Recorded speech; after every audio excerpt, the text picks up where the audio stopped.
최순실 씨 측에 뇌물을 준 혐의를 받는 이재용 삼성전자 부회장이 결국 구속됐습니다. 네, 역대 삼성 총수 일가 가운데 사상 처음으로 구속된 건데요. 취재기자 연결해서 자세한 내용 알아보겠습니다. 김태민 기자. 네, 서울 대치동 특검 사무실입니다. 네, 특검이 영장 재청구 끝에 결국 이 부회장이 구속됐는데요. 자세한 내용 정리해 주시죠. 네, 법원은 이 부회장에 대한 신문을 끝낸 뒤 10시간의 장고 끝에 오늘 새벽 구속 결정을 내렸습니다. 이 부회장에게는 기존에 적용된 430억 원대 뇌물공여 외에 300억 원에 가까운 횡령과 수십억 원대 재산 국외 도피 5가지 혐의가 적용됐습니다. 법원은 새롭게 구성된 범죄 혐의 사실과 추가로 수집된 증거 자료 등을 종합할 때 구속의 사유와 필요성이 인정된다고 밝혔습니다. 이로써 특검은 출범 79일 만에 삼성 뇌물 수사의 정점으로 꼽힌 이 부회장을 구속하는 성과를 올리게 됐습니다. 이 부회장은 현재 머무는 서울구치소에 그대로 남아 앞으로 수감된 상태에서 특검을 오가며 조사를 받게 될 전망입니다. 반면 박상진 삼성전자 사장에 대한 구속영장은 기각됐는데요.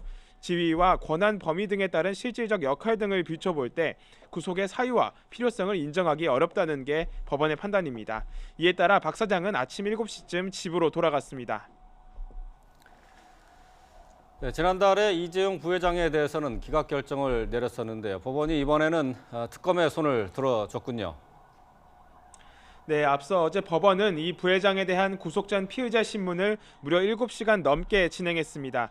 그만큼 총수를 방어하는 삼성과 이 부회장 구속에 사활을 건 특검 간에 치열한 법리 공방이 벌어졌습니다.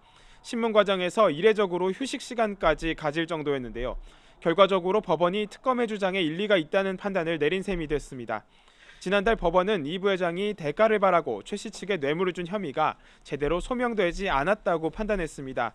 또 당시 뇌물을 받은 당사자, 그러니까 박근혜 대통령이나 최순실 씨에 대한 조사가 이루어지지 않았던 점을 지적하기도 했습니다. 대기업 총수에 대한 영장이 기각됐을 때 재청구한 전례가 없었던 만큼 이 부회장을 불구속 기소할 것이라는 관측이 지배적이었는데요. 하지만 특검은 3주간의 보강 수사를 거쳐 삼성이 합병 문제뿐 아니라 그룹 순환 출자 문제 등 다양한 현안을 해결하기 위해서 최순실 씨 측을 지원한 정황을 추가로 확인했습니다.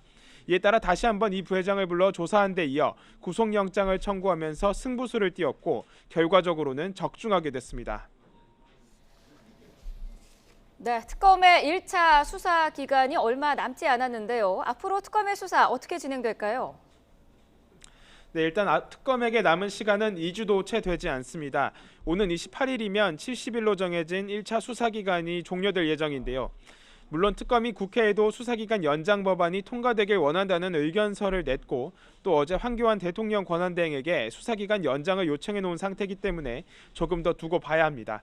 하지만 특검은 수사기간이 연장되지 않는다는 가정하에 남은 기간 수사의 속도를 낼 것으로 보입니다.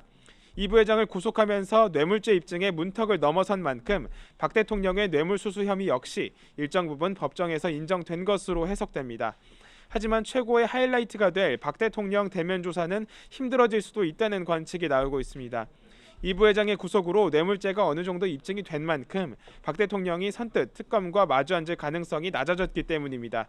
따라서 향후 특검의 수사가 어떻게 진행될지에도 관심이 쏠리고 있습니다. 지금까지 특검 사무실에서 YTN 김태민입니다.